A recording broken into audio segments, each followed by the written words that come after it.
with regard to prevalence or incidence, I mean, prevalence, again, prevalence, the general factors underlying that, as I said, are incidence and case longevity. So basically cases coming in and cases going out through mortality or immigration.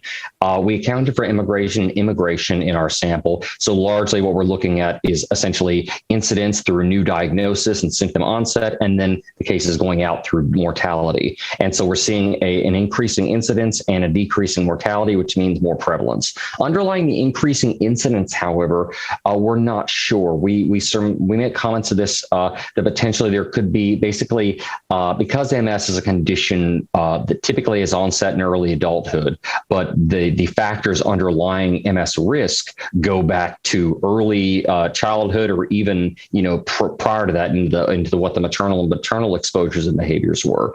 So there are things that potentially could underlie this, some decades-long changes in things like smoking behavior, BMI, because both of these are deleterious factors associated with MS, as well as potentially the long-term effects of the slip-slap-slop campaign. So what this is a 1980s program to reduce the impacts of sun-related melanoma.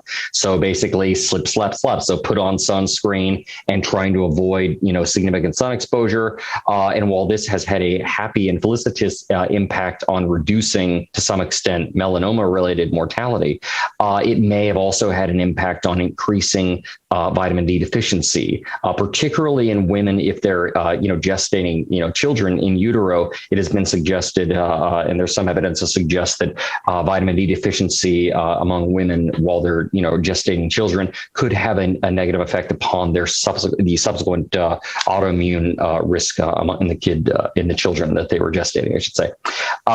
So these again, this is just entirely speculation in the discussion, which is where these things live in articles, and basically suggesting these as potential points of investigation in other studies.